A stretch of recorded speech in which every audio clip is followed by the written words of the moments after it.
Hello, welcome back to PM Nightly. Thank you so much for coming to visit.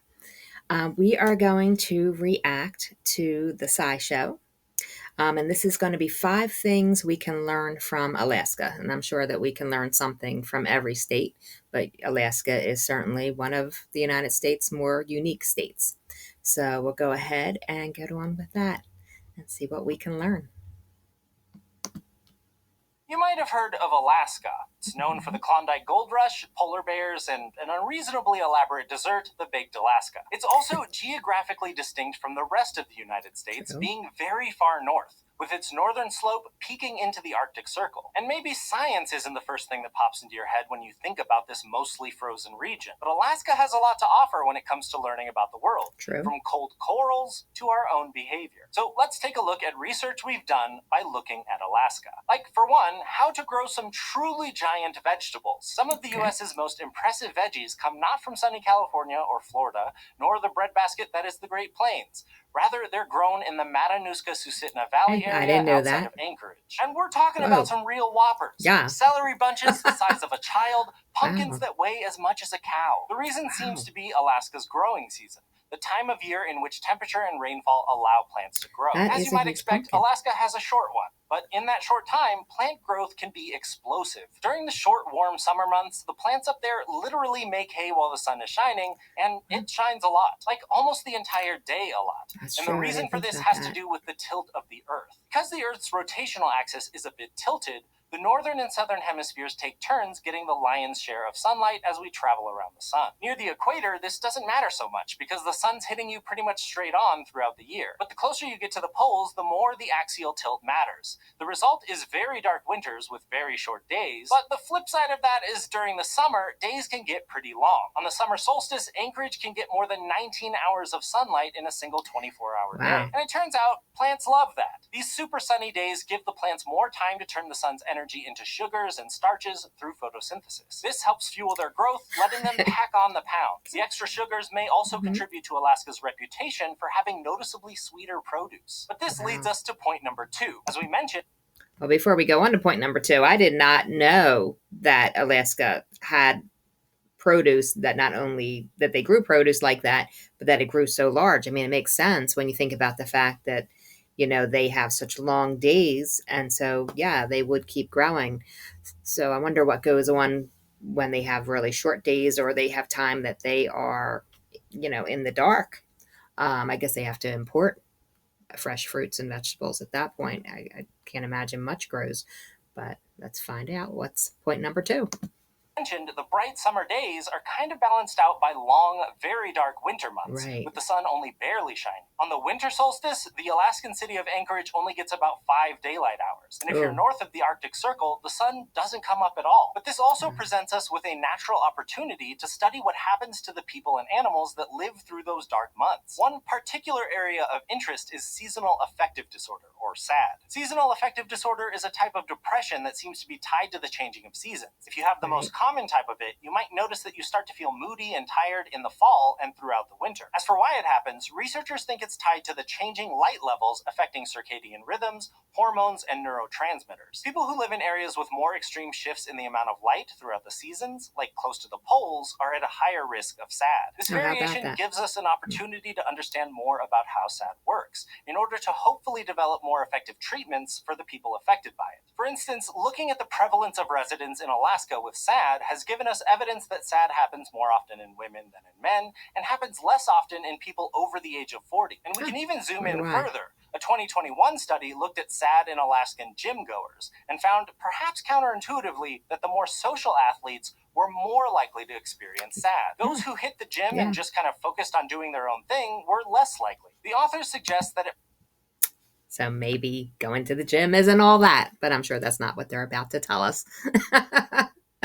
But you never know. It might be because the more independent workout goers are following more rigorous exercise regimens. Now, this is just one study, but considering that physical exercise is often thought of as being helpful for depression generally, this could help shape recommendations for what kinds of exercise might be beneficial for people with SAD. Now, Alaska's proximity to the North Pole also makes it fairly chilly, as you might expect. The poles don't get as much direct warm sunlight like areas around the equator do, so it doesn't get as warm. In fact, much of the ground in Alaska remains frozen long term, what scientists call permafrost. In 2021, 85% of Alaska's land area had permafrost under it. However, thanks to the climate crisis warming up the Arctic, much of that permafrost is now melting. And by looking at what's happening in Alaska, we can learn more about what will happen in other Arctic areas like Russia.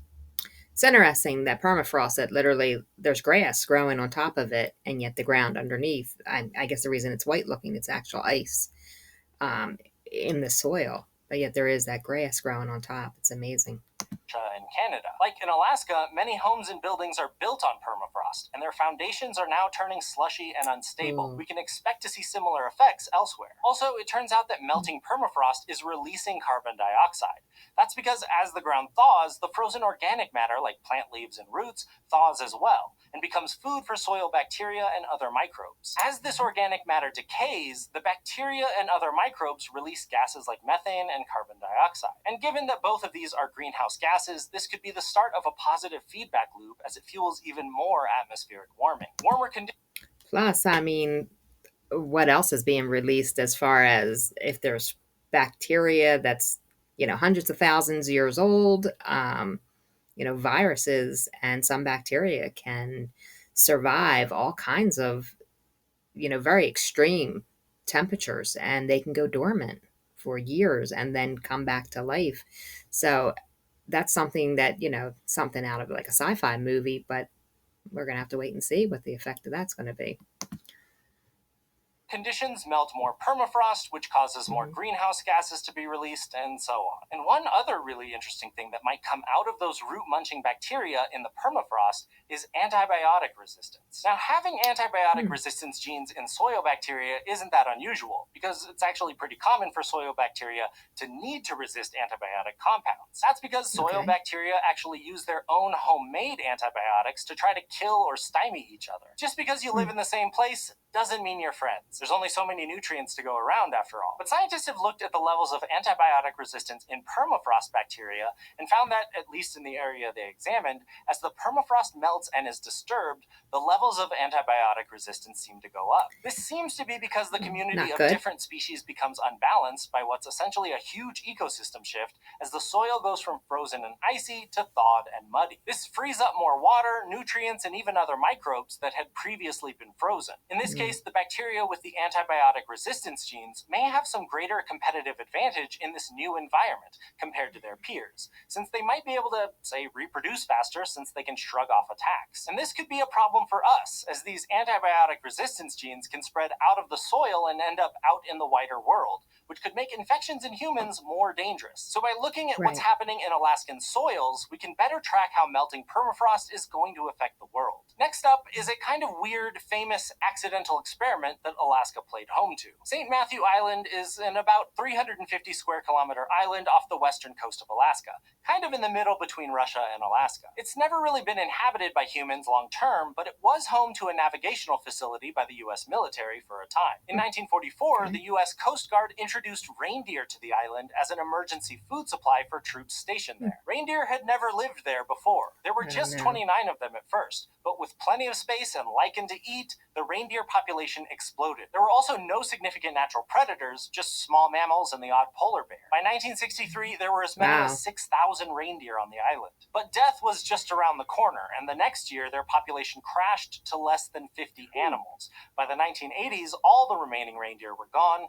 What happened? Well, the reindeer overshot what ecologists call the carrying capacity of the island. They ate their food faster than it could regrow, leading to the entire population running out of food and starving during an especially harsh winter. This wasn't a planned experiment, but it has often been pointed to as an object lesson in carrying capacity over population and what can happen to herbivores if there aren't predators around to keep their numbers in check. And finally, the last lesson Alaska has in store for us today comes not from an island, but from underwater. For years, fishing boats. I'm just going to pause for a moment because that's also true. There's a big debate about in the western states of the United States of getting rid of wolves and maybe to a lesser extent bears, but especially the wolves. There's some people that want to just get rid of them altogether and almost did at one point. They were reintroduced and they started reproducing, their numbers started coming back, and now they're once again trying to have the wolf hunts to remove them. But the fact is that there have been studies that have proven that you have a better and healthier ecosystem if you have wolves, because they help to create that balance that very clearly you could see was missing on that island. So interesting. That trawled nets along the ocean floor had occasionally turned up not just crabs and lobsters, but pieces of coral. And in 2002, scientists discovered that the waters off Alaska's Aleutian Islands were, in fact, home to not just isolated individuals, but rich gardens full of what's known as cold water corals. While tropical corals thrive in warm waters, basking in the sunlight and using symbiotic microorganisms to produce their own food from the light, cold water corals often grow in frigid waters, far away from the light. Some are shallow enough to scuba dive to, but many grow far beyond that. The deepest a recreational scuba diver will usually go is about 40 meters. But these corals can grow hundreds of meters below the surface, if not deeper. They still grow from polyps, the small coral animals whose colonies create coral reefs. But these varieties don't need the sunlight. Instead, they eat what they can catch floating in on the current. Despite not needing the light, there's still a sight to behold, with oranges, reds, and purples shaped in fans and feather-like forms. Deepwater corals have been found in a bunch of places around the world, such as near the United Kingdom, Norway, and New Zealand. But Alaska in particular may have the highest abundance and diversity of cold water corals anywhere in the world, with 25 endemic species and subspecies. The source of the coral's success is strong underwater currents that wind around underwater mountains and passes and bring nutrient-rich waters. That allows the corals to grow in large groves, which provide important habitat for fish and other sea critters. Figuring out why there's such high diversity and abundance of cold water corals here could help us understand how corals grow, disperse, and evolve. It could also help answer questions about what environmental factors are most important for coral growth, how important the corals are for fish and other ocean critter species, and how at risk they are from human fishing fleets. So that's Alaska in a nutshell. Its position so close to the pole has influenced life up there in amazing ways, from ultra-sunny summers to dark winters to frozen landscapes. It's a land of natural experiments and amazing surprises. And if you want to learn more about how we can derive scientific insight from just about anywhere and anything, you might enjoy Brilliant's course, Scientific Thinking. All right, so we'll stop it there. That was an interesting, video.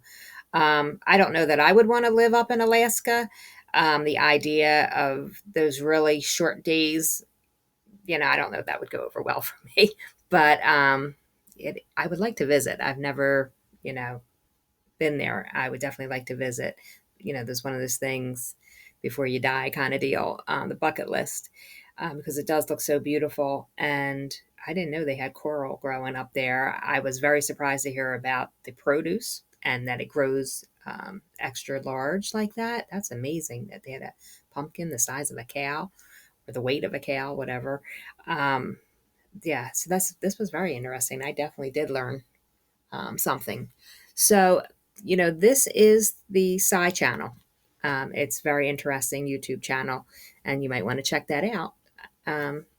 This is the kind of topics that you're interested in. They cover all kinds of science topics, so definitely worth it. Called the Sci Channel. All right, so that's it for today. I do thank you for spending time with me, watching my videos, and I will see you again on the next one. Thank you.